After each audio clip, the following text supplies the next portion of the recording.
Hey, Larry. Hi there, Andy. How's it going tonight?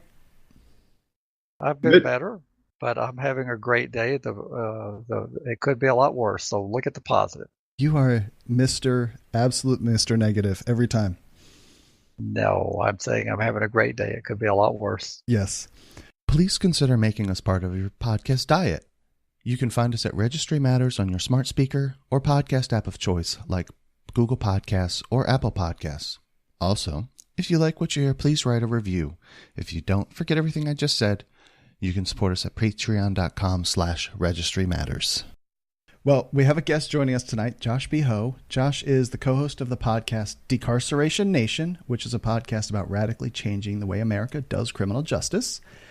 He's recently interviewed gubernatorial candidates in Michigan and book authors on criminal justice reform. Josh is also a published author and hard-charging on his Bars to Ballots campaign. Welcome to the Registry Matters podcast, Josh. Thanks, Andy. Good to be here. Great. I'm also a registrant. I probably should mention that. Well, that's what we're here to talk about. We're privileged to have you here. I don't know what it was, a month or maybe 2 months ago, we received a comment about a formerly incarcerated person not being able to vote. And that wasn't just from the registry side, but just anybody that has a felony record. And which on the podcast we covered that we pointed to, I don't know, it's like 40 states where you can get your voting rights back to some degree. And you have this initiative, Bars to Ballots. And I was hoping that you could share those details with us. Yeah, so as you just mentioned, in most states, at some level, people who are formerly incarcerated and even some people who are incarcerated can still vote. It depends on the state and what the rules are. And, after several years of, banging my head against the wall about criminal justice reform, stuff gets done. And I definitely enjoy being an activist, and it's something that matters a lot to me because I'm formerly incarcerated and because I'm a registrant. But the frustrating thing about it is you see a lot of incrementalism, and in truth, a lot of the incrementalism is really regressivism.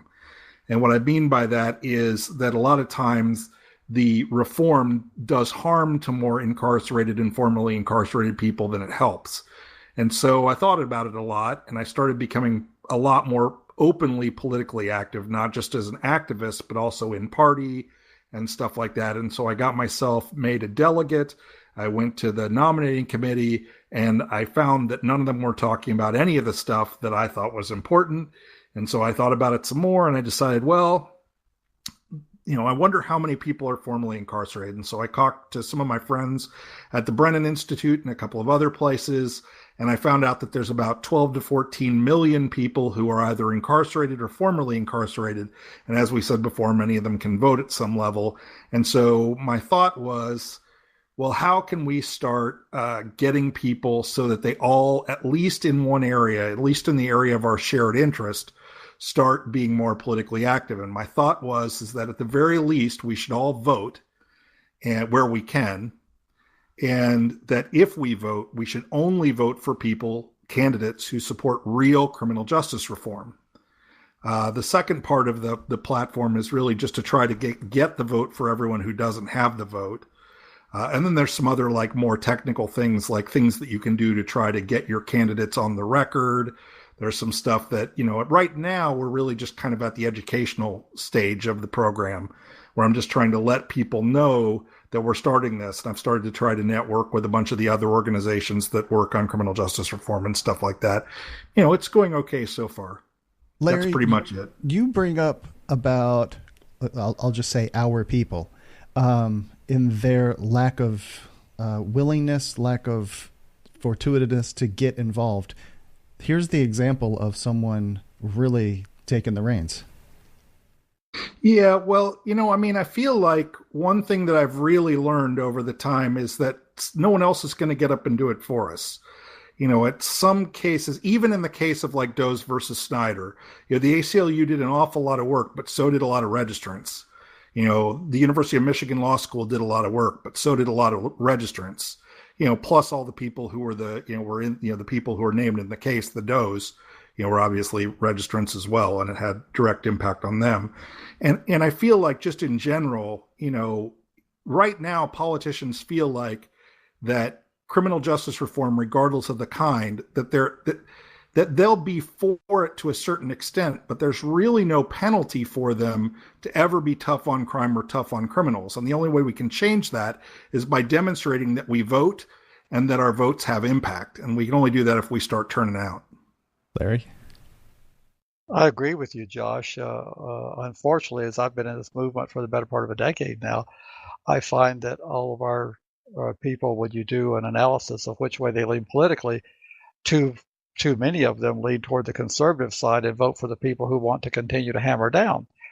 They'll justify that by they'll have to look at the bigger picture, and they'll say things like, "Well, yes, criminal justice reform is important, but it's also important about keeping the border safe, and it's also important about prayer in the schools. It's also important about," and they'll go down a litany of conservative things, and then at the end of the day, they say they can't just vote for this issue. You're advocating that they vote. That if I just heard you correctly and looked at your platform, that if they cannot side on to real criminal justice reform, which means fewer people in prison, that you don't endorse these candidates. And that sounds like a single issue. And our people have not indicated to me in the last 10 years that they're willing to forego their vote for people that they find to be darlings on everything else. Yeah, so here's the thing on that. The first thing is I don't care what jacket someone wears. If I walk in and I talk to a candidate who's a Republican and they're good on criminal justice reform against a Democrat who's not, we're on registry reform against a candidate who's not, I'm voting for the Republican even though I'm traditionally a Democrat. And you're right, this single issue thing is kind of odd for a lot of people, and I understand that. But what impacts our lives more directly as formerly incarcerated people or as registrants than this issue? I'm not saying, and on top of that, there's an awful lot of organizations on the right that are doing good criminal justice reform work. I mean, you got Right on Crime. I have a lot of friends who, like for instance, Sean Hopwood at Georgetown, who's doing a lot of really good stuff. He was invited to the Jared Kushner, and Trump thing. I mean, there are plenty of people who are working on both sides. And there are people in the state here in Michigan who are Republicans who are doing the most work on criminal justice reform, even more than the people who are Democrats or progressives. So while I agree with you, and I am a lifelong Democrat, I generally find that at least in local and state politics, that it is an issue you can at least find some common cause. It's going to be hard, there's no doubt about that. But, we got to start somewhere. And if we don't start standing up, then we're, and all those other issues are really important. They're even really important to me. Some of them are, but none of them affect my life on a daily basis, like the ones that I'm talking about. And I agree with everything you just said, Josh. I work with any Republican that I can find because the Republicans, as I've said before, when it comes to crime, they really have the strongest licensure to do the reform, because if a liberal progressive wants to do it, they're accused of turning loose a tidal wave of crime on the citizenry. It's the same thing about national security. You can take a Nixon who can open China and open up relations with, improve relations with a communist nation, détente, and if the same comes from the liberal side, they're selling out our national security. You can look at it in foreign relations. When you had Yitzhak Rabin in Israel, he was Mr. Security. So he had the licensure to do the standing to do things, to make peace treaties that no other person from the Labor Party would have had. Him and Menachem Begin, if I pronounced it right, were able to do things that the Liberal Party couldn't do. So we do have to get these people on our side. I've just not been successful in my endeavors to try to convert many of them. Well, it's kind of a weird deal though, because like in Michigan, our legislators overwhelmingly Republican. But the people who have done the most work have, for criminal justice reform of late, Representative Pagel, for instance, or the Speaker of the House, Tom Leonard. There's three things I can point to just off the top of my head, and he's a former prosecutor. So I mean, it's huge. I think it's really, and you probably know this as much as anyone, it's just getting to know people and finding out which ones are actually the ones that have a friend who was formerly incarcerated or a relative that was formerly incarcerated or know someone on the registry or, you just have to, and it's not easy. I mean, it's not going to be easy. I don't think, I think you're right. It's an uphill battle, but I meet people every month, that are, on our side, at least at some level. I agree. And when you look at states where reform is happening, there's a lot of it being led by Republicans. You look at Tennessee, you look at Ohio. They're doing it for probably slightly different reasons, but we don't care about the reasons. We just want the result. We want fewer people incarcerated. they don't want to spend the money, and they don't want to tax people. They're looking at things to cut. Corrections looks like a target that doesn't have as much opposition to cutting as when you start cutting school funding and other things that are more critical. I'm all for getting the conservatives on board, and we have to have them to win this battle. It's just I have not been very good at converting any people in my state, but our people lean that direction. So I wish we could engage our supporters to figure out how to connect with lawmakers and tell their personal stories so we can convert more people. It would be great. So Larry, one thing I will say about that is that some of it isn't just telling your stories, in my opinion, and it's also being able to turn out numbers. Like I said right before, one of the biggest problems is that most legislators, even if they have sympathy with us, don't feel there's a political cost to voting against us. And until the world in which we can show up in numbers, and I mean not just people on the registry, although, for instance, in Michigan, that's 40,000 plus people, and most state elections are decided for less than 40,000 people. But if we could even turn out a portion of that and start, but I'm talking about all criminal justice impacted people, family, friends, allies, started to vote our interests, they would have to start paying attention. Even if they don't seem to pay attention now, that's because it's just a discussion. There's nothing behind it. And what they really care about is getting elected. Larry, that's exactly what we spoke about. We talked about Pennsylvania, and then if our people went out in force, we forget who was on the ticket, whatever. But we could have swayed the election in Pennsylvania if our people, specifically, whatever it is in Pennsylvania. Well, I say that again and again, but I run into this, that they will disregard all the stuff about criminal justice reform because the other issues, which I consider far less important. If you're being oppressed to the point that you're not allowed to rent an apartment, you're not allowed to hold a job, I can't think of an issue that would be more important than your livelihood if you're living in a tent, and just shy of living in a tent when you're living in some crappy place in the Skid Row part of town, because that's the only place that would rent to you. I can't believe there would be anything, a border wall. I can't think of anything that would be more important. But for our people, I engaged so many of them. Just a lady last week from Virginia, she went on and on about, yes, I know that I want reform, but I'm going to continue to vote conservative because it reflects my values. And I deal with this all the time. And I said, well, you just told me your values are the opposite. You told me you were for Governor McAuliffe trying to reinstate all the felons who had served their time, and the conservatives filed a lawsuit and stopped it. You just said you were for that, and the conservatives stopped him. How do you square that? Who did you vote for governor? Well, I voted for the Republican. And I said, this is a lost cause here. Well, it is a lost cause, but again, one way that I would suggest that lady or anyone else deal with it is to go into that office with as many other conservative registrants or formerly incarcerated folks or family or friends or allies as she can, and say, hey, we all really do want to vote for you. We're for the border wall. We're for this. We're for that. I'm not personally, but I'm just saying if this is their position and that's their values, and we're going to vote for you, or we're going to find a candidate that we can vote for.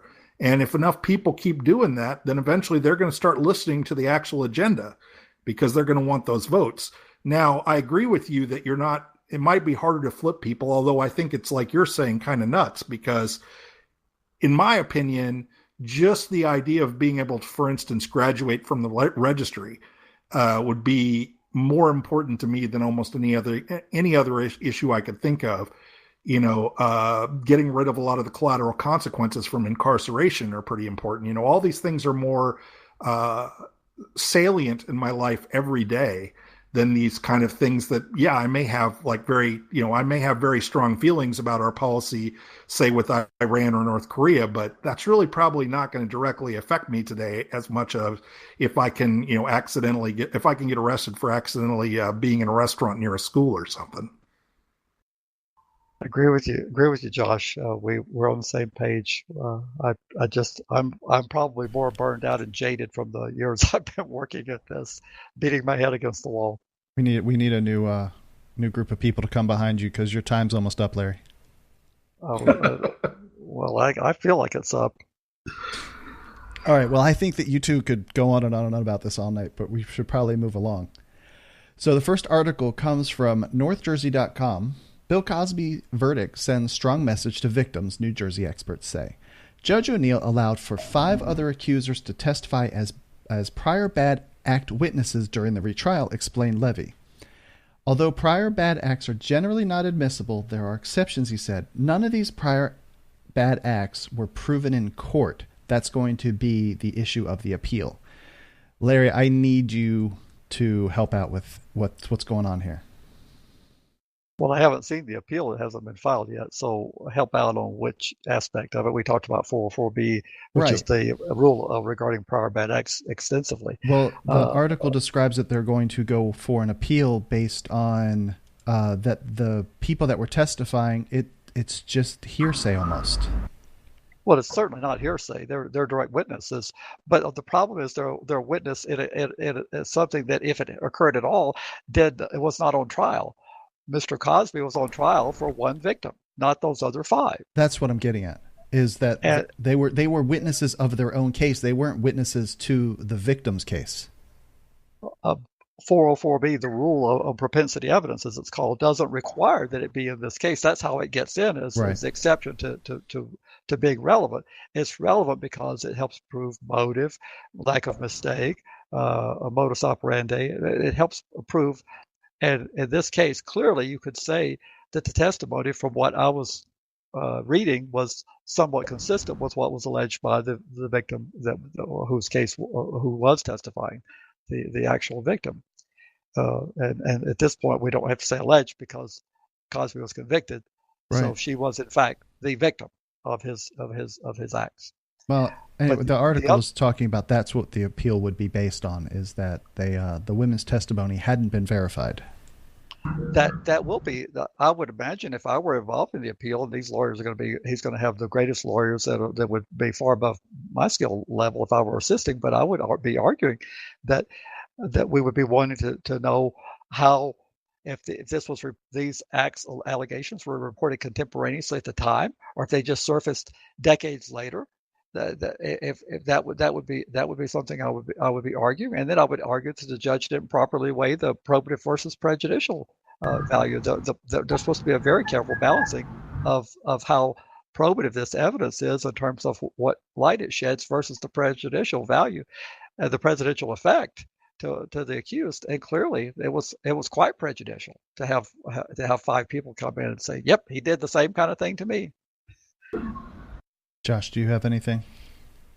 Yeah, this gets to the core of something that really bothers me, and I get into these debates on social media a lot. But, one of the things that really upsets me is this notion of either defendants' rights or victims' rights, or, perpetrators' rights, or whatever you want to call it. If they always make it kind of this false dilemma between, even though we've had 30 years of tough on crime, that somehow everything's been tilted toward the perpetrators or supposed alleged perpetrators.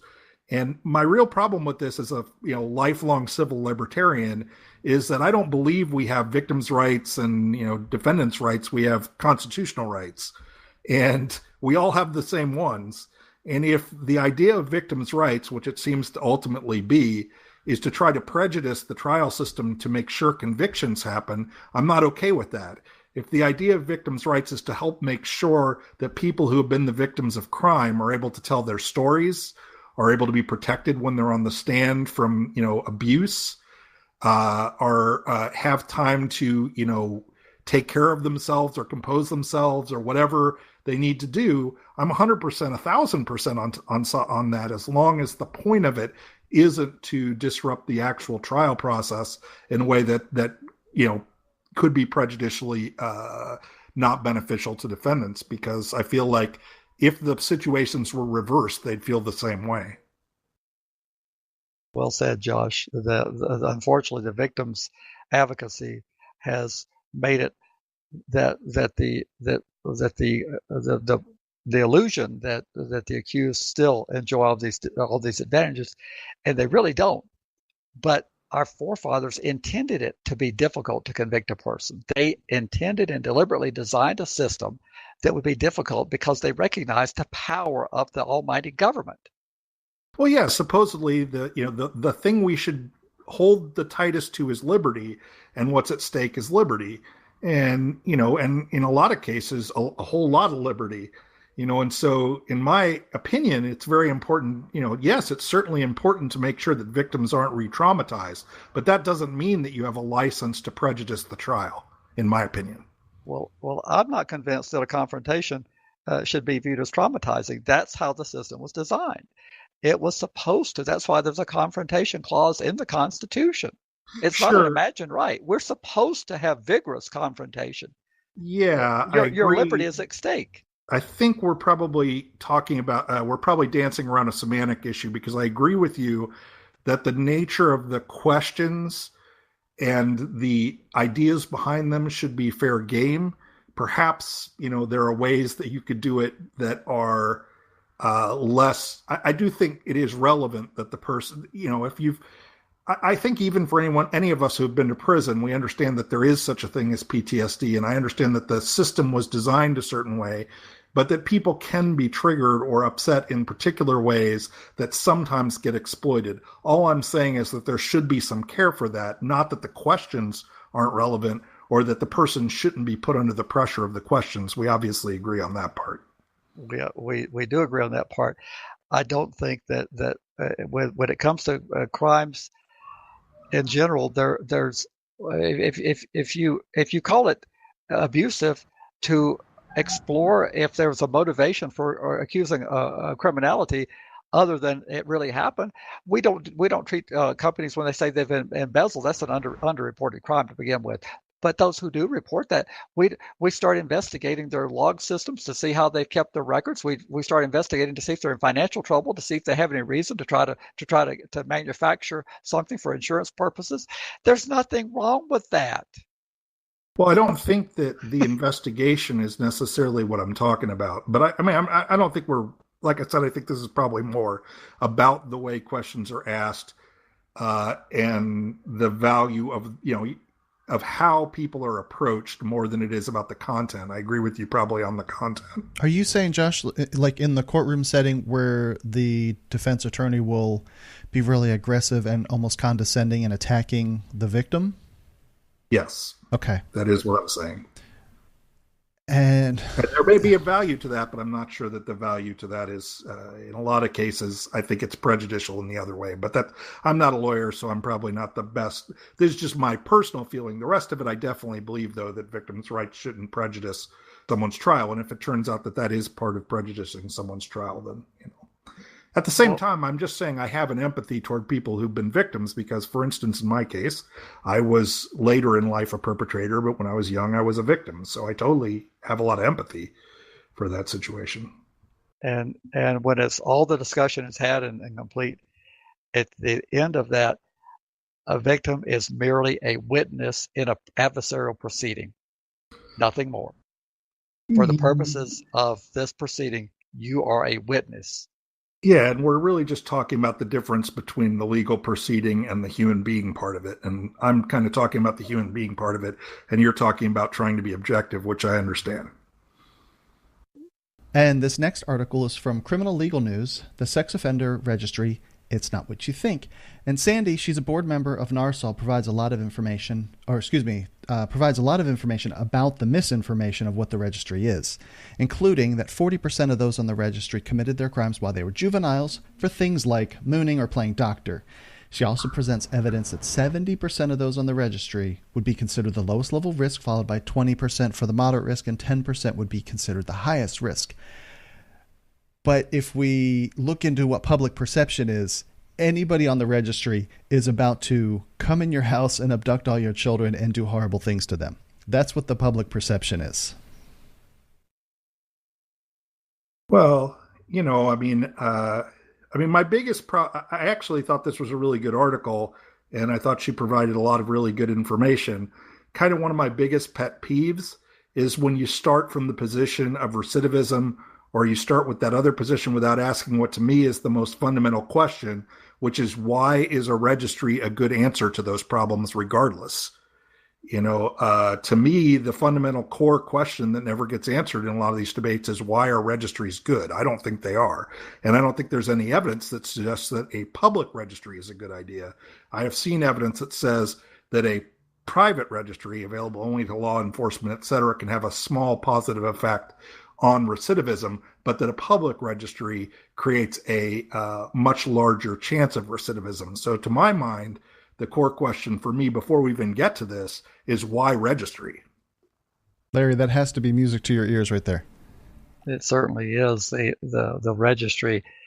I've not unearthed any evidence that shows it's statistically relevant, but you can't make the argument that it doesn't save one. It may have saved one. I don't care if it did or didn't, because we can't flush our Constitution down the crapper to save one. If we did, we could just go ahead and go after the Second Amendment, because I can assure you, depending on how stringent the bans were and what weapons we would disallow, we could save at least one. But we don't save one at the expense of the Constitution. So punishing people after they've done their crime is not within the Constitution of the United States, our American values. We shouldn't be doing it, and I'm against it at all times. And it's just misguided public policy. But the public feels good about the registry.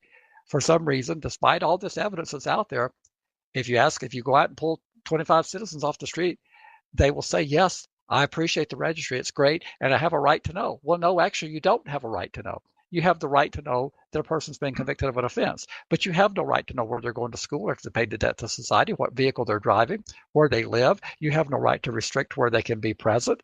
You have no right to restrict who they can engage with or where they can live in a household with someone else. You do not enjoy such rights, nor do you have a right to know. You don't have a right to know the most personal, intimate details about this person's life after they paid the debt to society. That's an imagined right that you think you have that you do not have, and I'm one of the few that'll say that. Most of the sex offenders, when they get interviewed, they'll say, well, yes, they have the right. I guess the public has the right. We need to say, no, actually, they don't. I find it interesting, too, you brought up something else with the Second Amendment. I frequently say to people who are, advocates of the change of the Second Amendment, et cetera, whatever, I say, isn't it interesting how I just wish, really what I really wish is that all the people who are diehard Second Amendment people and who are always talking about how much they do it because they love the Constitution would love it in all instances and for all amendments as much as they do the Second Amendment. I'm using that as fodder in my legislature. I remind them of that all the time, that you profess to be a big believer in the Constitution. Well, I'm going to ask you to join me. If you say this is worth it, if it saves one, I've already had this dialogue. Okay, I'll join you. I'll be for the registry, and I'll tell my people that I'm for the registry if it saves one. If you'll go out and tell your people, your NRA members, that we're going to have to give up a little bit of these constitutional rights because it's all about saving one child. And I have not gotten a conservative to join me on that yet. Yeah, I think the framing is a little off. I agree with what you're saying, Larry, but I think the framing might be a little off because it's not a question of if the registry has saved one. It's a question of if the registry has hurt more than it's saved. I understand that you're asking a fundamental question first, which is it constitutional? And I'm definitely on your side with that. But if you're looking at it from a societal safety standpoint, it's not just a question of if the registry has saved one, it's how many people has it hurt, which is why I said a public registry has been shown to increase recidivism, which means it causes more crime than it saves. Absolutely, Josh, but that's a policy argument about whether it hurts. We have the right to inflict policies and laws that hurt people. We just don't have the right to bulldoze over the Constitution. And ex post facto is an absolute clause in the Constitution. We are not allowed to inflict punishment on people after the fact. That's even more solid than the Second Amendment. Even the right-wing darling, the late Justice Scalia, will tell you that the Second Amendment is not absolute. He said that more than once publicly. I don't know where the limit is on weapons, but I can assure you he said, and I could find it if need be, that there would be a limit. We don't know where. The case would have to. There is no limit. There is no limit on ex post facto. You cannot do it. And we're doing it. So I would gravitate toward the Constitution, although that's a very important thing to say it's adverse public policy, but we have the right to have bad public policy. We don't have the right to trample the Constitution. Although you will admit that that's still an open question, not from our perspective, but from a legal perspective, because as I understand it, the battle that is happening right now is between the circuits that have decided it is ex post facto and the ones that have decided that it's a legitimate safety function of the court. Well, and that's a function of how poorly the cases were put together. And these challenges have been brought on low budgets or no budgets without the resources to prove, and it's our burden to carry the proof that it is punitive. There's the presumption that it's not, because the legislature intended, when they wrote their preamble, they stated an intent not to be punitive, that this was merely civil regulatory. So the Kennedy-Mendoza 7 factors have to be put to test. In the case of Michigan, the panel on the Sixth Circuit Court of Appeals concluded it was punitive despite that civil regulatory label, and in many other instances they're concluding that it's punitive.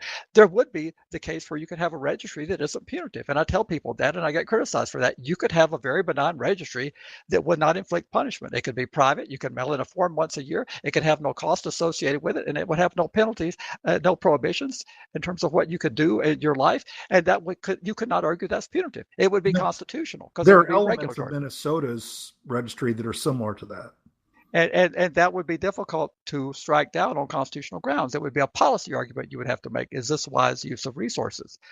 But most of the registries, I'd say over half of them that I've analyzed, clearly they have so many restrictions. We're about to get involved in a case in Louisiana where the person has to pay nearly $1,000 when they register for community notification.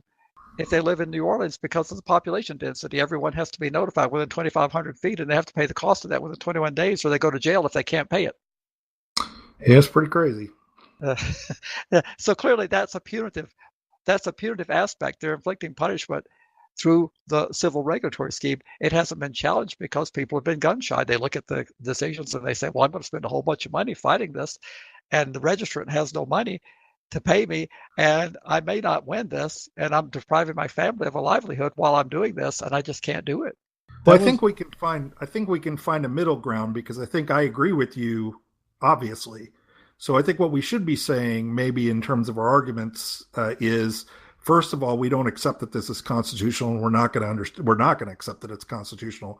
But it also is bad policy. Absolutely, it's absolutely bad policy. And I think that we start from a place sometimes farther down the tree of policy, and we should start at the very beginning when we're talking about policy, that registries just don't work. They're not a good idea. But Dubling, and then we can talk about recidivism. But right, Dubling in Atlanta was saying that you need to get into court on the constitutional grounds, and then you're going to prove it with the ineffectiveness and the recidivism rate. That what's the point? But you're going to get it into court based on it being unconstitutional from the start. That's correct. You cannot argue how bad or good a policy is as a basis for judicial intervention. Oh, sure. It's not for the courts to decide. Yeah, that's I keep telling people function. It's separation of powers. If you elect people that run on platforms to do these things, then why are you surprised when they do these things after you elect them? That's clearly true. As everybody settles down. This was really awesome, by the way. This is a good conversation. From MainePublic.com, Maine towns allowed to ban sex offenders from parks, fields.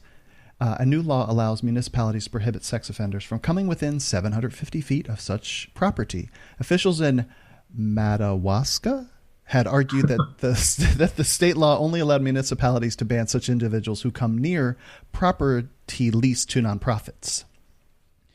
And Larry, I wanted to talk to you specifically about this one in formulating the thoughts around the idea of making a challenge against something like this, without going into the specifics of the statute, but just in concept of where would this start crossing the line of it being legit or not challengeable, or where would it cross the line of being challengeable?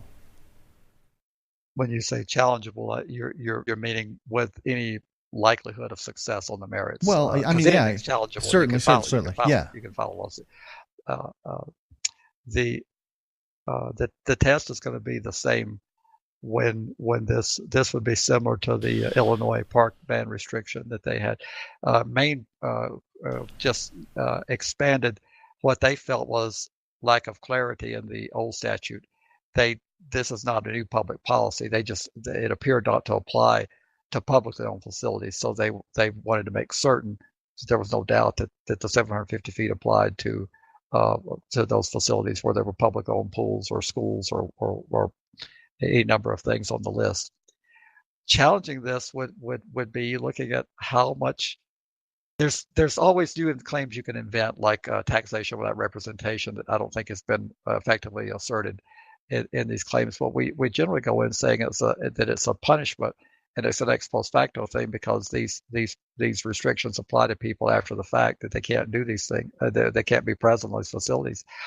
But you're going to have to invent some new clever claims. The courts are not buying into the ex post facto. They're saying this is not punitive enough. There's not enough, that the areas of the restrictions are so minor compared to the things that you have access to, that they don't find that this to be particularly punitive. Hey, Larry, do you think, two things jump to my mind. The first one is the banishment argument I've seen in a few court cases. And the second one is the idea that, it creates a moral hazard for, people to start building more parks. It does do that. There's actually pocket parks, places where they can create a pocket park. It just requires a small amount of square footage to have a pocket park, and then they've got a circumference of a radius around that where people can't live or be present, and it's all BS, but they're doing it. In terms of the challenge, I just don't see that this is going to be a great challenge. I'm for it if we can fund it, but it made it through the legislature there with almost unanimous support. I think it was unanimous, in fact. After they agreed on the language, it was unanimous. And I'm not so much concerned about that part of it. I was just about the thoughts that people on our side would be having to do the mental gymnastics to just what questions would you start asking? Like you brought up, well, how much area does this then restrict people from living in? If it's only 10% of the property of the town, then maybe it's not that big a deal. But if it's 90 or 99%, then now you've got effectively banishment. Andy, I think it's a creep, right? Because if like Larry was just talking about, if people start deciding, well, I don't want sex offenders in my neighborhood, and they'll build a pocket park, then the nature of the amount of territory changes pretty dramatically. Right. I'm pretty sure that happened in Los Angeles. I can't remember. Exactly. I believe it did, Josh. And the answer to this, fortunately, we're not dealing with it in our state because we don't have the cities and counties. We're not allowed to do anything of this nature. That was done by legislative action rather than court action. Some states, the courts have interceded where the challenge has been that this creates too much confusion. So that is certainly a claim that can be made that these we have a void for vagueness doctrine, which was just in the immigration, the permanent resident case we talked about the last week or the episode before. If this is so vague and it's constantly changing, the people that are subject to enforcement can be held in non-compliance, not knowing what they're supposed to do, how to comply. Maybe there's some challenges that can be asserted. However, the courts haven't been all that generous. But maybe state exemption could be that. But this is a state law. Say we're delegating to the cities the opportunity to do this. So I'm struggling to come up with anything that I think is going to be particularly effective. Okay.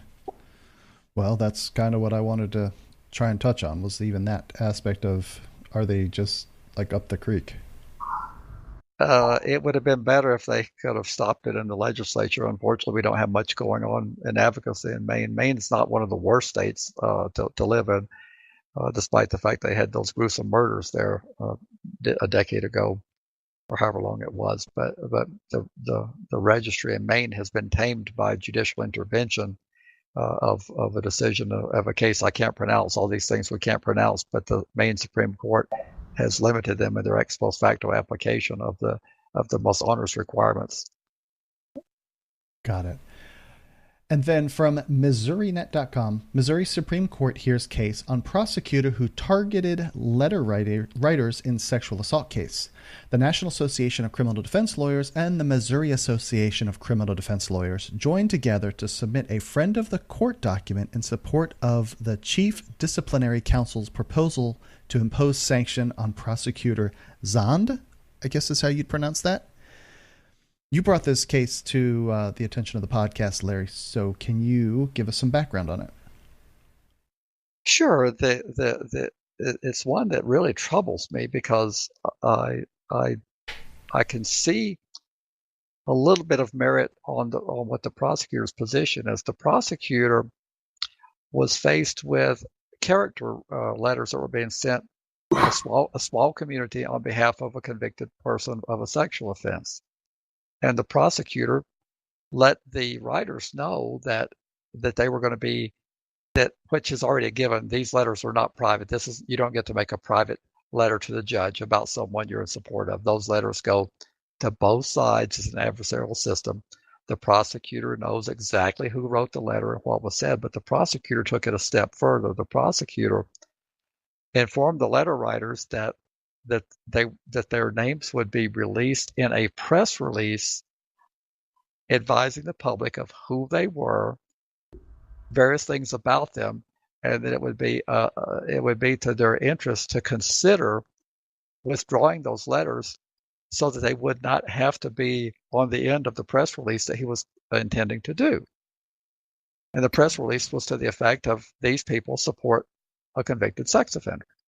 Hey, Larry, was this pre-sentencing or is this mitigation? This was for mitigation for sentencing. Yeah, okay. So the disciplinary counsel, the lawyers are subject to discipline, and a complaint was alleged that this violated the rules of professional conduct. I don't know all the rules of Missouri. I think that it would be a questionable violation. I don't know exactly what rule number. I didn't read all the stuff about this, but a complaint was filed. Disciplinary counsel found that this violated the rules of professional conduct, and they assessed $1,000 cost for the action of the investigation and a 6-month suspension of his license for violating the rules of professional conduct, which would mean he would be an elected prosecutor of a jurisdiction which he's not licensed to practice in for 6 months. That discipline has been appealed, and it's before the Missouri Supreme Court. Well, all the law enforcement apparatus is writing, and the victims' advocates are sending their amicus briefs in and urging that the disciplinary board be overturned. And then our side is writing in saying the disciplinary counsel should be sustained, that he did the right thing, and we're waiting to see what the court does. This is an issue that is just so crazy to me, because the system is already set up in such a prejudicial way pre-sentencing. I don't know if every state has this, but for instance, in Michigan, we have pre-sentencing investigations that are carried out by a parole or probation officer who barely knows you. And it's given incredible weight by the judges, and even carried through your time if you end up going to prison. It's used even in parole hearings. But mitigation is like, your only hope of maybe mitigating that a little bit. And the idea that you would then try to publicly shame anyone who comes to the assistance or to the side of someone who is, facing sentencing is just, it's just crazy to me, because the system is already so biased at the sentencing phase because of pre-sentencing investigations against the defendant. You're absolutely right, Josh, and that's the struggle on this, because the probation officers, I've read, since I work in the business, I've read a number of pre-sentence reports in my career. They don't often emphasize the positive achievements of the person, although they occasionally do. But usually they emphasize the person at their worst. Sure, and they're on the team of law enforcement. They're not. Even if miracles happen, and I got 2 reports and one of them was okay. Even if miracles happen, the odds are pretty good that they're going to be taking the side of the law enforcement end of things. In my opinion. Well, and these generally limit the positive. A person who's standing before a judge for sentencing has lived a life anywhere from a couple of decades to 50, 5, 6, 7, 8 decades, and these people that are writing are saying this person has been a stellar asset to the community for decades, and take that into consideration. And that component will, if the state wins this, if the Supreme Court rules in favor of the prosecution, that will further diminish people writing in on behalf of the convicted person, trying to give a more balanced view of their life, which will further prejudice and tip the scales in favor of harsh sentencing because the judges won't know about good things that people have done. It Yeah, will restrict their access to information. I think this is another example of what we were talking about before, of how at least an aspect of what's called victims' rights ends up being really an attempt to prejudice the process even more, in my opinion. Well, but the prosecutor has valid arguments. He has the right to issue a press release, does he not? Well, of course, everybody would say he does have that right to issue a press statement. He's elected by the people in that jurisdiction. He's their spokesperson. He has the right to communicate with them. Does he have the right to try to intimidate people who would provide the court balance from speaking? That's going to be the question. Does he have the right? Is this an attempt to intimidate and silence? And if so, does he enjoy that right? I'm going to go ahead and say no. Are you just being disagreeable? Well, no, I don't want prosecutors to be able to intimidate people who are trying to mitigate. And I don't have a legal basis for that. But. And neither did the disciplinary council in Missouri, to their credit.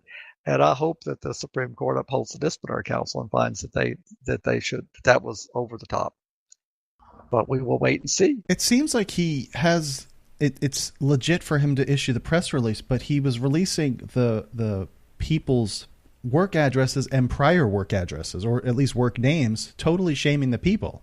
It seems like it would have been legit to maybe shame an organization for doing it, or like a first initial last name or something like that, just to shed some light on the people doing it. But he like totally called them out, almost like the sex offender registry. Well, let's flip it over. What would happen if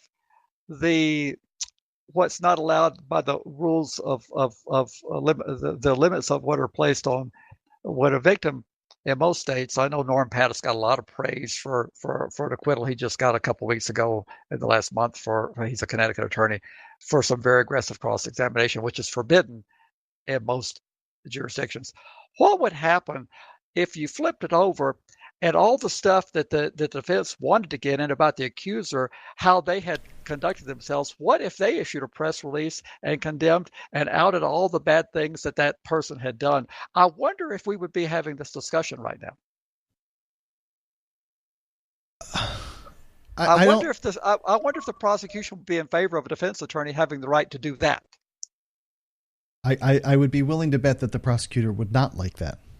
I would be willing to bet that not only the prosecutor wouldn't like it, the victims' advocates would cry holy hell. Of course. But they don't see this because this is the other side. The accused should never be humanized. Right. But if we did the same thing, they would be screaming murder. Yeah, that justice will never be served, etc. Sigh. It makes me think about I think it's France, you can't even do a perp walk. You can't even have all the cameras running around as the person's taken out of the car as they're taken downtown or whatever, just to prevent there from being that media bias and taking all the pictures and showing the person as being guilty before they've even been really formally accused of anything. And that's the intent of the perp walk. Of course. Like, to say it's not prejudicial is insane, because that's the whole point. Right. All right. God, you guys aren't making me feel any happier tonight.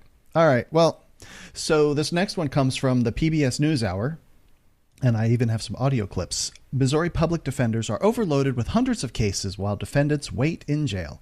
The Sixth Amendment to the Constitution guarantees every American facing trial the right to a lawyer, even if they cannot afford one. But across the country, public defender systems is being stretched to the breaking point, and Missouri may be ground zero. First, when someone is charged with a crime but cannot afford an attorney, the court is required to provide one. In most cases, that person is a so-called public defender. But what if that public defender already has too many clients to serve as competent representation? That's a situation playing out in many states, including Missouri, where public defenders have started refusing cases, throwing a wrench into the machinery of the criminal justice system. I realize there's a limit to how much a person can work, but how do you as a public defender go, I can't do your case? Well, you have to remember, I think, Andy, and we did a whole episode on indigent defense and public defenders on Decarceration Nation, but I think you have to remember that, here's a great example. When I was just hanging out and waiting for I can't even remember which hearing it was when I was awaiting, when I was in the adjudication process, and I went over and just started looking at the docket, and there were public defenders who were hearing 30 cases a day. How much of a quality defense are you raising for your clients when you probably barely know their names? So, I have some sympathy for the public defenders. And part of this is because, there's no equivalency between the prosecutor's budget, the prosecutor's office budget, and the public defense budget in most states. And obviously the prosecutor has a much larger budget, a lot more resources, and they have a free investigation service known as the police. And so, something's got to give,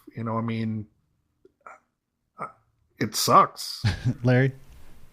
Well, the public defenders generally cannot refuse to take cases because they are charged under the statute. If it's a state public defender system or if it's an appointed system, they're obligated to take the appointments. But what you can do, and I advise that, and they look at me like I've beamed in from Mars. But in Missouri, the public defender subpoenaed the governor to appointed him to a case, not subpoena, but appointed him to a case. But what you can do is when the judge calls for the case, when the judge says, counselors, are you ready? You say, no, sir, I am not. And when the judge says, why aren't you ready? Because I've got 72 cases and I haven't been able to get to this case. So no, Your Honor, I'm not ready. And then if the judge says, well, we got a trial setting for 2 weeks from now, you're going to be ready. You say, Your Honor, yes, I'm going to be as ready as I can. I'm going to try my best. And when you come in, the judge says, are you ready? You do the same thing. You say, no, Your Honor, not ready. I'm not ready. And if you're forced to go to trial, then you state for the record, Your Honor, I object that we're moving forward with this case because I cannot render effective representation. I have not had the opportunity to go through all the discovery. I've had pretrial interviews I should have done that I haven't done. I haven't had the budget to hire an expert to look at some forensics evidence that the state has provided. So I want to lay the record that the court is requiring me to go, and I'm not prepared, and I cannot provide constitutionally effective representation. That's what you can do. Now there may be a consequence to doing that. If you're on a contract basis, you may find that they don't refer you to more contract work, and it may have an effect on your livelihood. And if you work for a public defender system where you're on the payroll, the chief public defender is probably going to get called in, and he's going to get reamed out to why that person is establishing the record. And the chief public defender needs to say, well, Your Honor, he's doing that because that's what I instructed him to do.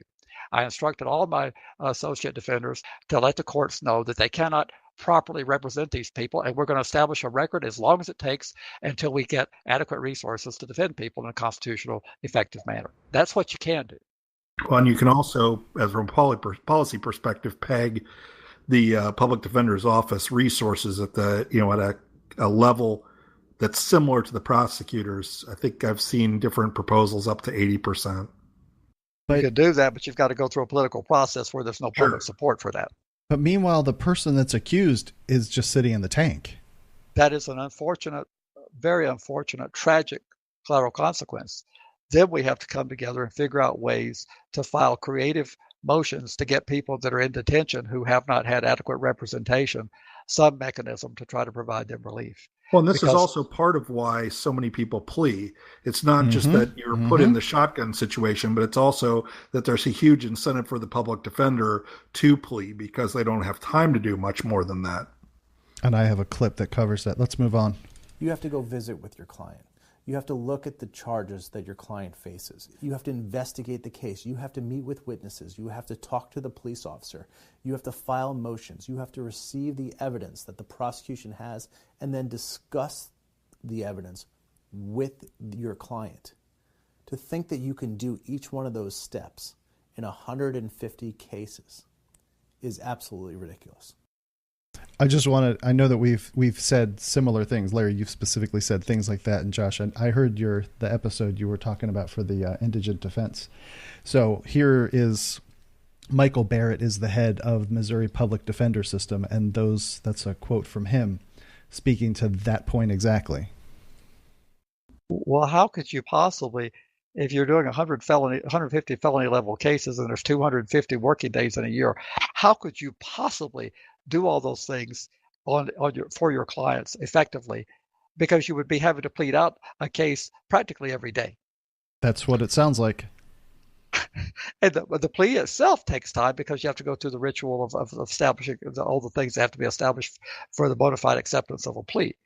But it's the 150 cases are not humanly possible. I got a letter from somebody in an Oregon prison saying that public defenders typically handle 1,000 felony cases a year, and I felt like it was so ridiculous. But I did respond to it, say, that's not humanly possible to do 1,000 felony level cases in a year. Well, come on, man. You know the public defenders, being an attorney, they should just be working for free because the work's so easy.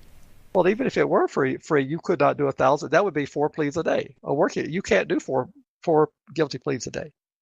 Because as you heard Mr. Barrett, he explained the processes. If you go through all that stuff before you decide that a plea is in order, that itself takes more than a half a day. You can't, I mean, the answer is that the citizens are going to have to be willing to fund, or the courts are going to have to be willing to start turning people loose. Like in the California prisons where they got grossly overcrowded, the federal judge says, well, I can't make you people build prisons. That's your prerogative. But what I can do is tell you that there's a limit to how many people you can put in these. And the judges and the courts are going to have to say, we can't make you fund the public defender's office. But what we can do is we can dismiss cases where the time limits are not being met. And that's what we were seeing up in Philadelphia. Oh, the Philadelphia prosecutor's office? Yes. That's where you got a friendly prosecutor that's trying to cut the caseload, but we don't have that very often around the country where the prosecutor's trying to work for a lower caseload. Well, I think that's part of the reason why, a lot of people have suggested that one of the things that we really need to do, and the first time I heard someone talk about it was Danielle Sered from the Vera Institute, is that, we should change or find a way to change the incentive structure for prosecutors' offices. And I think that's what Larry Krasner is doing a pretty good job of. And moving from things like how many convictions you get to the actual outcomes you get, actual, like what happens to the people outcomes. And I've always thought that outcome-based criminal justice reform is much better than what we've got now as a general rule. I agree with you, Josh. Unfortunately, the citizens are not willing to elect prosecutors like him.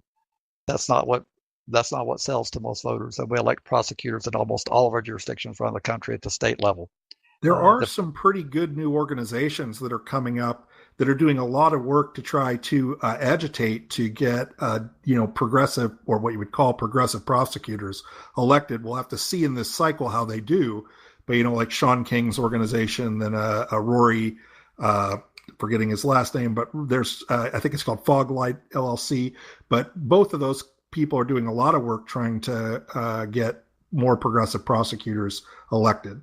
And a lot of them run pretending to be progressive, and they magically fall into that law enforcement mentality the day they assume office. We did the same thing here. We thought we were elected a progressive here with Raul Torres. He's turned out to be no different than the previous administration, and in some aspects, even worse. And that happens across the country. They're progressive until they get in office. And then all of a sudden their perspective goes right in along with the law enforcement apparatus, the prison industrial complex. Well, it definitely doesn't help that, they have so much interaction with law enforcement, and they have so much of an incentive to work to fall into that camp. Yeah.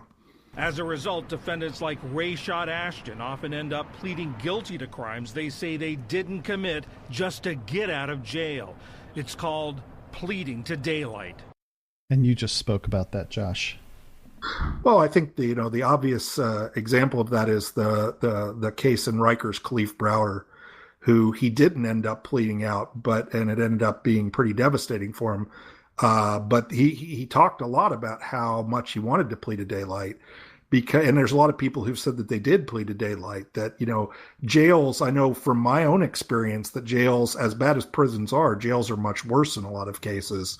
And there's just, on the present threat, like the jail that I was at since I think it's 2012, there's been 18 deaths. And that's a lot. And that's not even counting all the violence and everything else that's happened. It's just the deaths. And so, yeah, there's a lot of incentive when you can't afford bail and you're stuck in jail, to try to plea out, because in a lot of cases, and if you watch any of the Rikers documentaries or any of you'll hear the reasons why people want to get the heck out of the jail as soon as humanly possible. And then finally, David Wiegert has been a public defender in Jackson County for 6 years. I thought that this whole thing is a ticking time bomb for all of us. It is probably due to our clients' inexperience with the system that they don't know how to file proper bar complaints against us. That allows us to keep going with the system in which we don't give them proper service. But if they were ever made aware of the ways in which they can file formal ethical complaints against us, I think that the gates are open at that point, and I think we drop like flies. I thought you could speak to that, Larry. Well, that's kind of what I was addressing earlier, that the prosecutors, the public defenders need to go ahead, since they know he just admitted the obvious, that the clients do not know these rules. They need to go ahead and lay the record for them, so that when they look down the road and they get in jail and they start talking to a jailhouse lawyer, there's already the record laid for them that this representation was ineffective. Don't wish that the clients were smart, sir. Go ahead and do it yourself. Speak up now and lay the record that your representation has been constitutionally inadequate. And then when they file their habeas corpus, you immediately stipulate that your representation, to the best of your ability, was totally inadequate, and you stipulate to why, and you let the person put that in the habeas petition. If you really want to help them, quit making excuses and do the help. I'm telling you how to do it. Here's the roadmap to how you get there. Josh? Oh, yeah. I mean, I agree that sounds like what you should. It's really frustrating that it seems like if there's really a flaw in the democratic system, it's this, for whatever reason, this your career becoming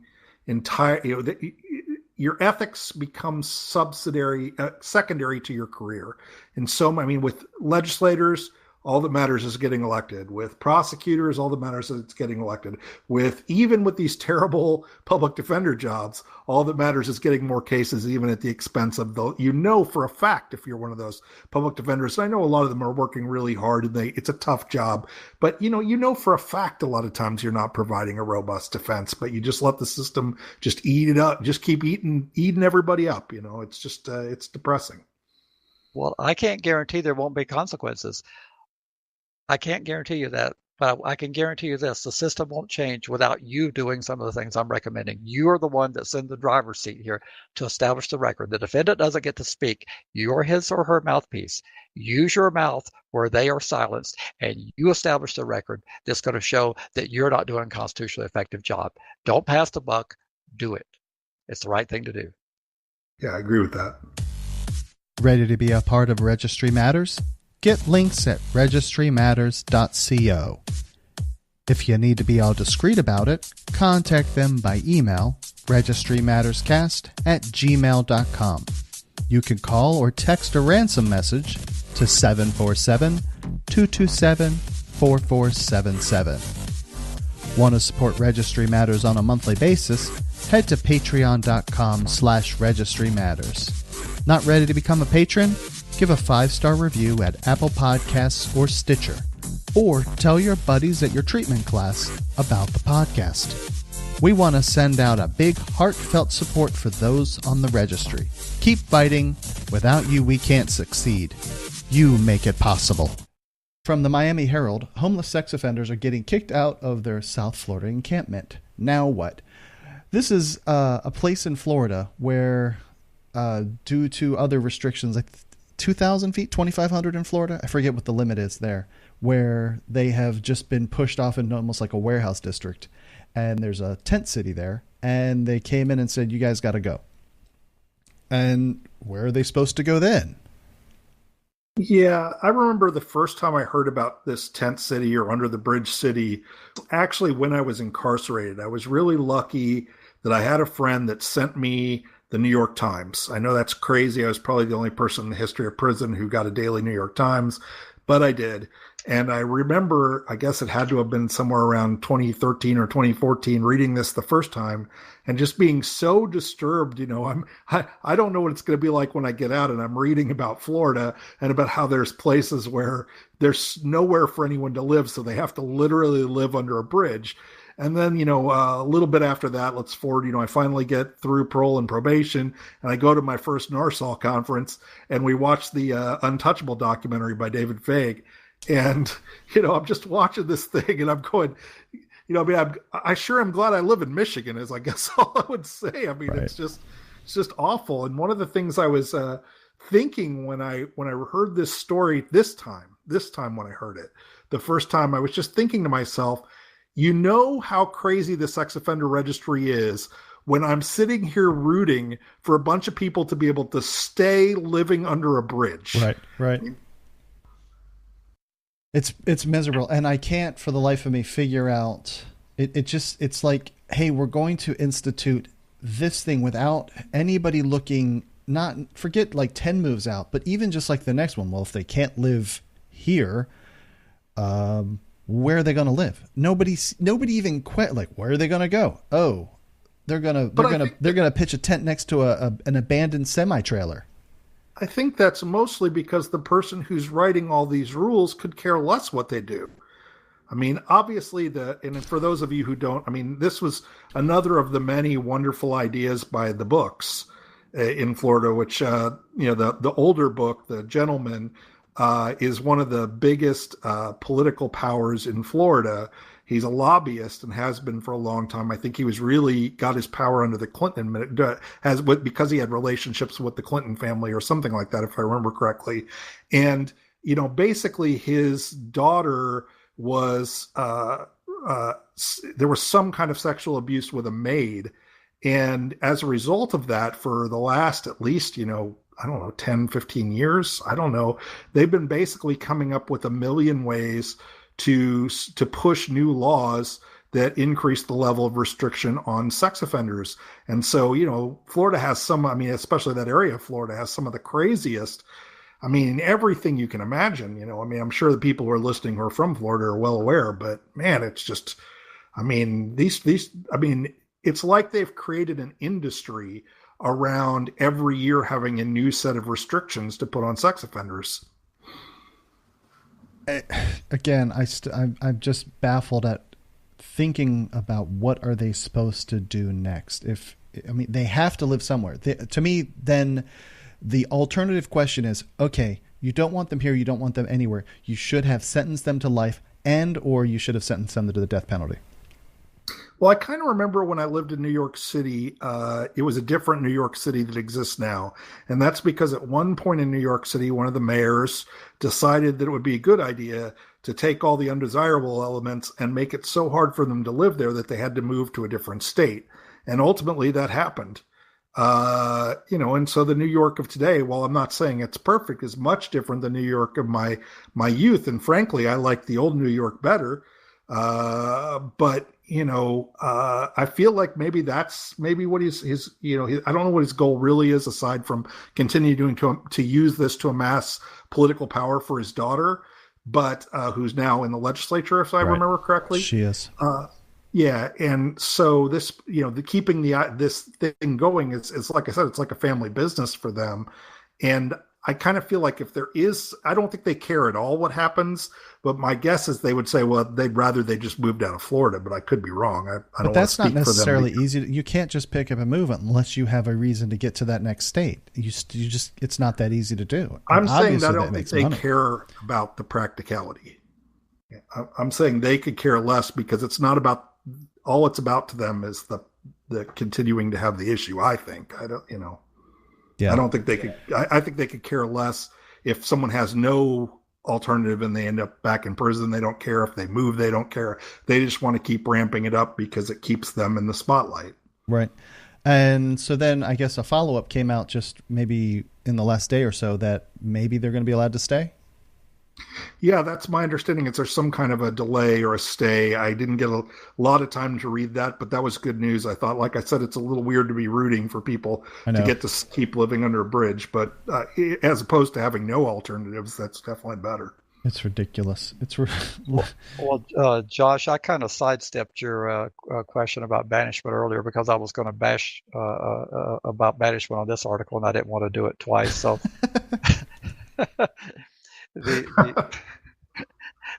We were talking about the park segment in Maine. Yep. I kind of sidestepped you on banishment.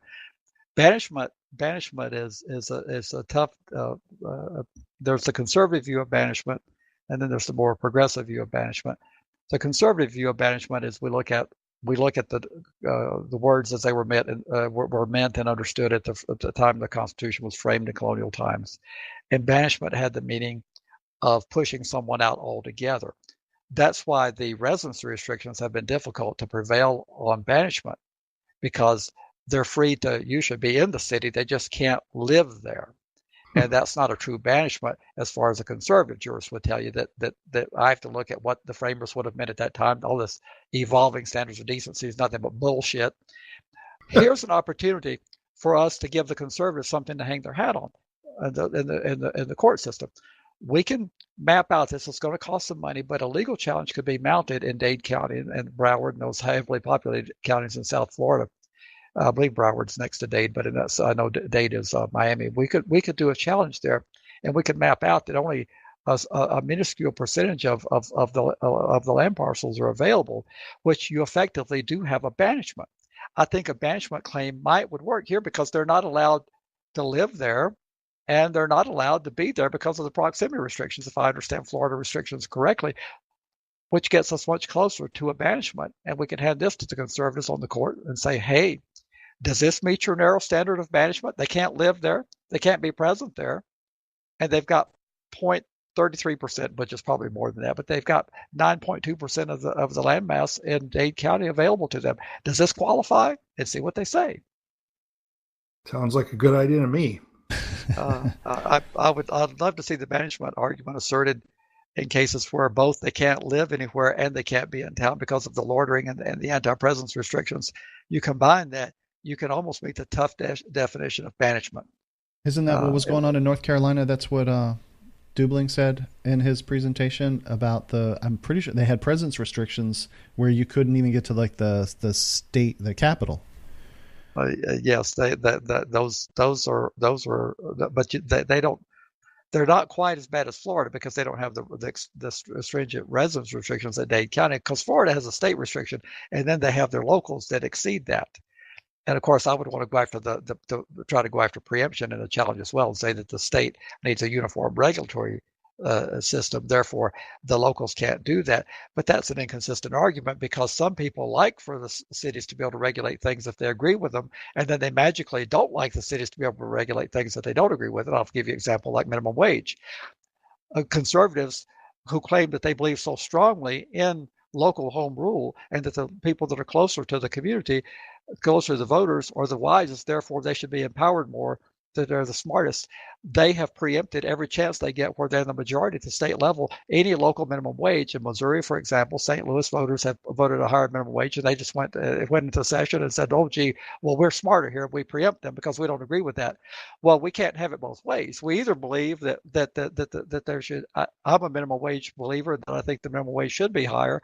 Therefore, I'm kind of okay with locals setting a higher minimum wage. But then I turn around and say, well, we shouldn't allow the locals. Which way is it? You can't be intellectually honest if you are on both sides of that issue. I'm intellectually honest enough to admit to you that I'm not intellectually honest on that issue. But most people will do a flip-flop and twist themselves into a pretzel. But the locals should not be having all these hopscotch of regulations, because that makes it, even if they're smarter and more brilliant, it makes it almost impossible for people to comply with. How many municipality governments are in the state of Florida? Any idea? No. If they all have all these different regulations, how are you supposed to know how to comply when you're egressing, transgression, when you're crossing? I mean, if you're going to be there for a day or two, there's no way possible you could comply with all this stuff and have a map and all that's at your disposal. And just even knowing how to comply. I mean, I think one of the real frustrations for all of us who are caught up in this stuff is the knowing how to comply. I mean, in the Doe's case, one of the famous moments in the Doe's case was that Tim, who was working with the ACLU, called all the state police offices throughout the state and asked them the same set of questions about compliance. And he got a different set of answers every single time. So even the people who are enforcing it will enforce it differently in different jurisdictions. And that's got to be true in terms of all these different localities and the way that everything interacts. It's just a total mess. There's just no way to be. I mean, a lot of times, like when I give talks to people about compliance, which I do sometimes, I always preface the talks, Michigan's compliance. I always preface the talks by saying, look, this is, a lot of this is my best guess based on what I found in court decisions and whatever people have said at the highest level. But the truth is nobody really knows. You know, I mean, we know what the words are, but we don't necessarily know what the correct legal interpretation of a lot of them is. And I'm glad to hear you say that, because people get frustrated with me when I tell them sometimes we don't know because it's a matter that hasn't been interpreted and the words were not succinctly and clearly written. And therefore, we can only guess what they might have meant. And depending on what side of the perspective and issue you're on, you could have two completely rational discussions about the words mean this or they mean that.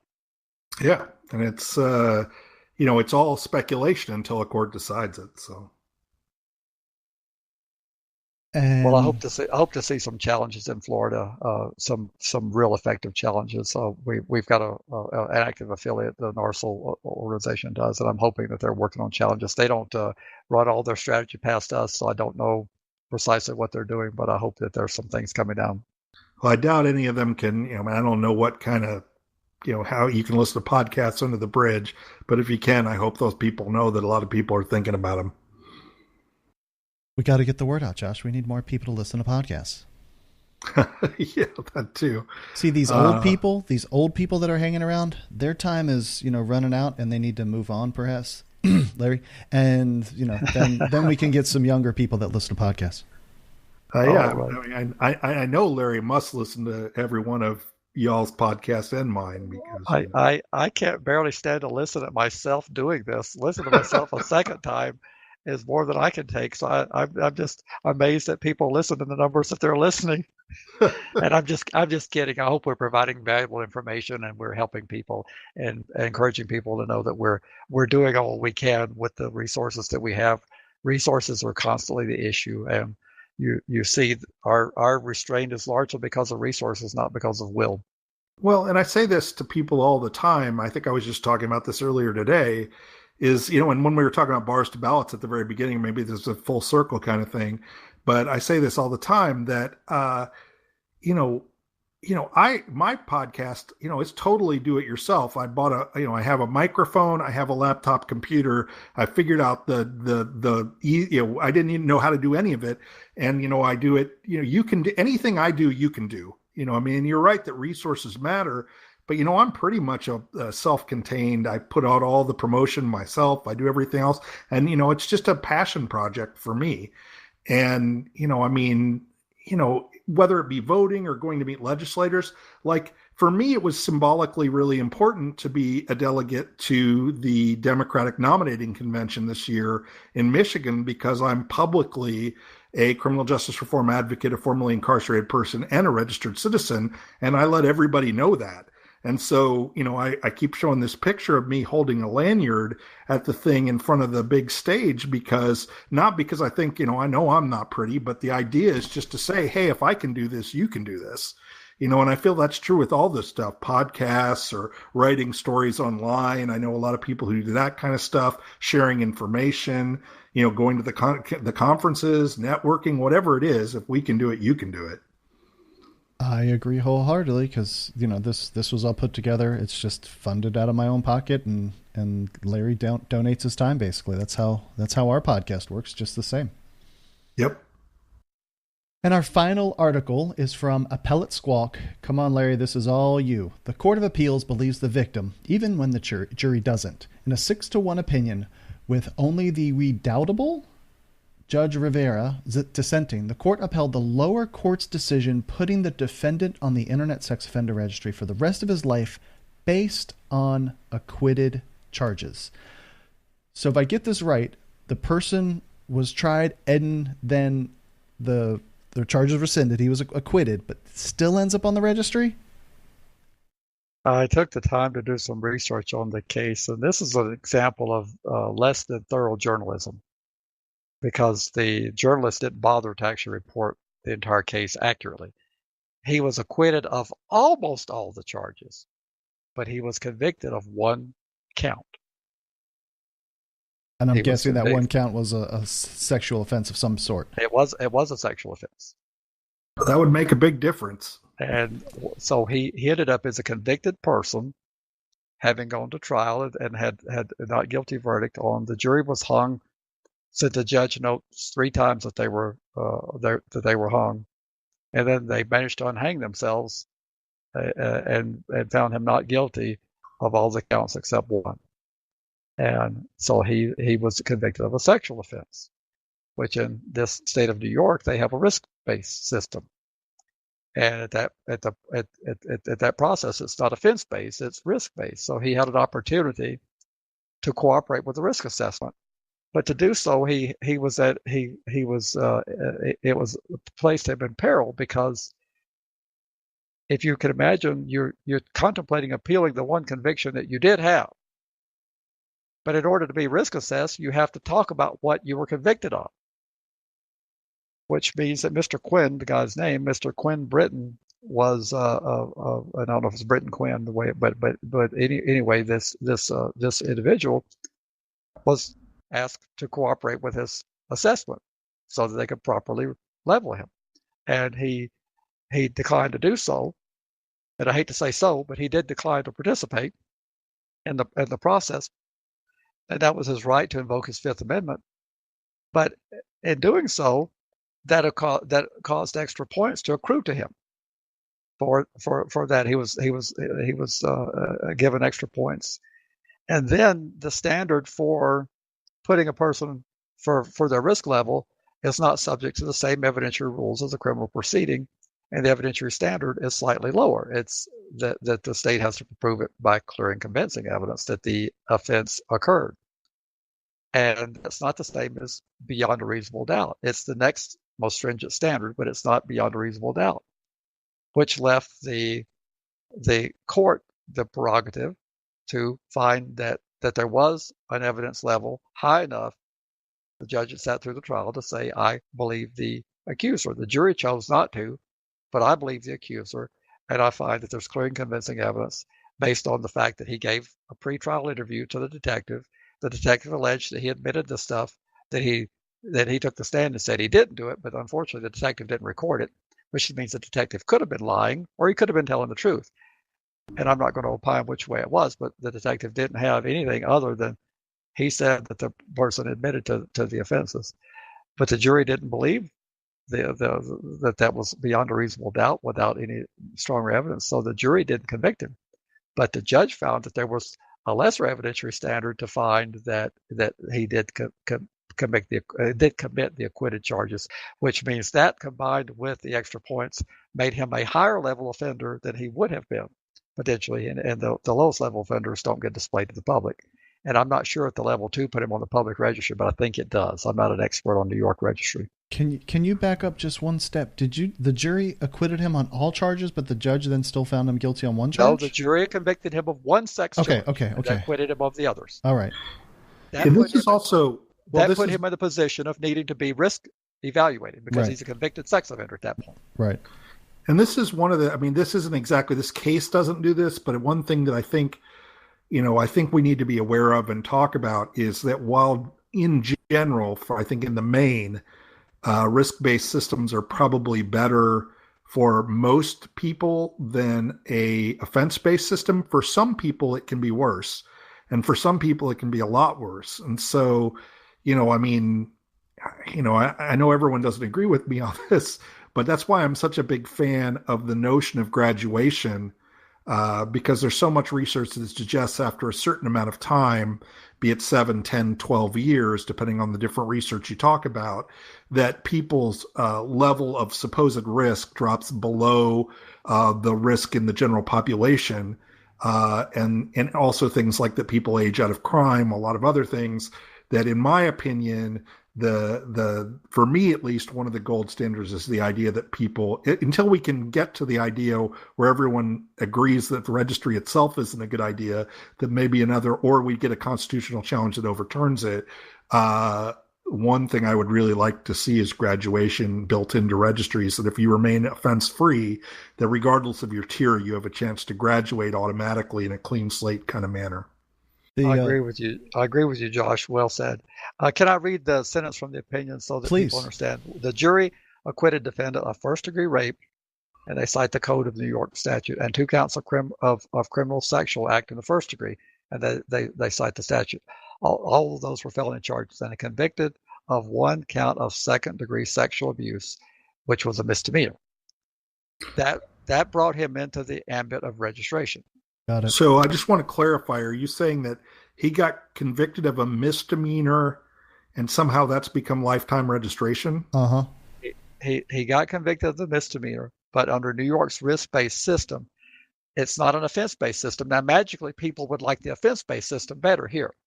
But a risk-based system takes into account your actual sexual behavior and the factors. So the jury did not find that they had enough evidence beyond a reasonable doubt. No, I got you. But the judge felt that since he doesn't have that standard for assigning making the risk determination, it's only by clear and convincing evidence. He found that the clear and convincing evidence existed that those crimes were committed that the jury didn't convict on. Therefore, he assigned that extra level based on his finding that there was evidence of a clear and convincing nature. Yeah, that's why I think might have suggested earlier that, that's about as badly as a risk-based system can go for someone, is what I'm suggesting. Certainly. Well, everybody thinks the risk-based system is somehow magically without any imperfections, especially the non-contact offenders. They think that magically they'll be low risk. And of course, if they got to looking at the states where they have risk-based systems, they'll find out that the non-contact offenders typically are much higher risk. But in this case, the judge was permitted to consider whether there was evidence of other sexual deviancy. He considered it, and he found it to be clear and convincing, and he assigned those points, and he ends up at a higher risk level. Mm.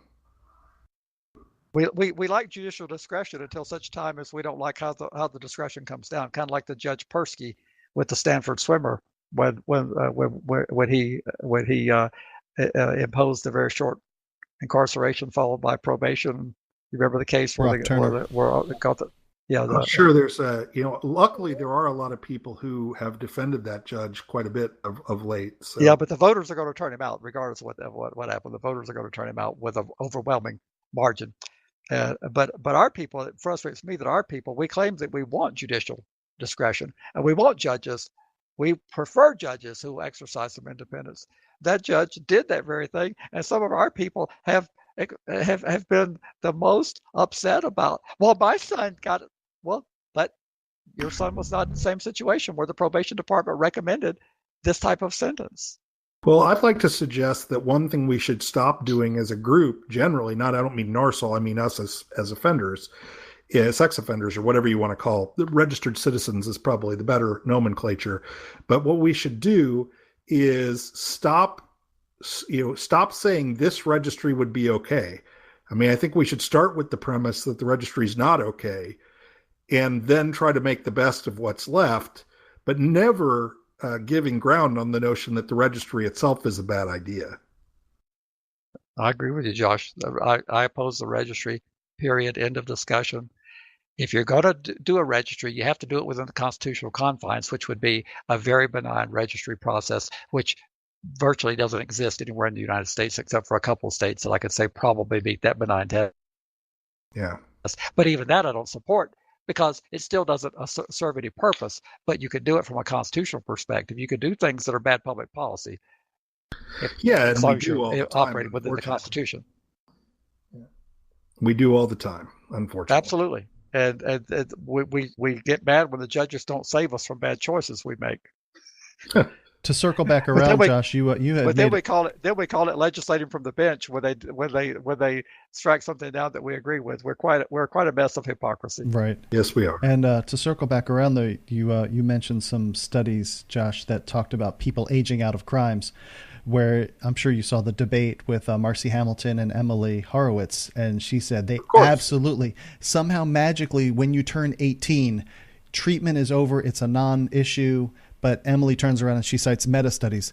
But, I have read certain studies that even after like 3 years, your law enforcement officer has a higher chance statistically of being an offender than you do as a former or as a registrant to reoffend. But Marcy, I don't know if I really want to comment on that. Well, but I mean, no, I was just joking because of the law enforcement. Yeah, screw that. But Marcy Hamilton is out there beating a really, really loud drum saying that there is no rehabilitation for over 18. There's the statute of limitations should be opened up forever. One of the biggest problems we have, and goes back to, like you said, full circle, is that we are not, and it's understandable. I mean, we get beaten down by everybody. Yep. We get abused when we put our heads up. Like when I was talking about earlier about, showing the lanyard and all Yes. that. I mean, I understand that, I've been, people have come after me in every possible way, and that happens for everybody, and there's dangers and stuff. And, people have wished death on me and all kinds of stuff like that. It's not like I understand why people don't do it, but if we don't stand up and we don't talk about these things, and we don't, for instance, call out Marcy Hamilton, most of the research that she uses is at best questionable. And the evidence she uses the most, these kind of really bad studies done in a limited setting, usually with college students asking kind of just questions and stuff like that, are not relevant to our situation almost ever, and usually don't have any sample size that justifies her conclusions. Now, that sounds dry when we're talking about it here, but, I thought that Emily did an amazing job of beating her up on that. I mean, Yes. You took a crowd that at the beginning of that event were solidly on the side of registries being good, and they flipped by the end of the debate, which is astounding given how much people love the registry as a general rule. So that actually gave me a lot of hope seeing that debate. I did want to. I didn't do the comment section where I had a huge long thread with somebody from New York who wished to remain anonymous, but I did want to throw a shout out there to someone out there in New York. You know who you are, and that we appreciate very much that you're listening to the show, and hope that you'll enjoy this one. This one is run very, very, very long, and I appreciate everyone's patience in sticking with us if you've made it this far. I deeply, deeply, deeply want to thank Josh for being a guest with us tonight, and that's all I got. Josh, I would say I enjoyed it. I hope you can come back again. I would love that. Anytime, I would love that very much. Yeah, just let me know. Very good. Have a great night, guys. Appreciate it. Bye. All right, you too.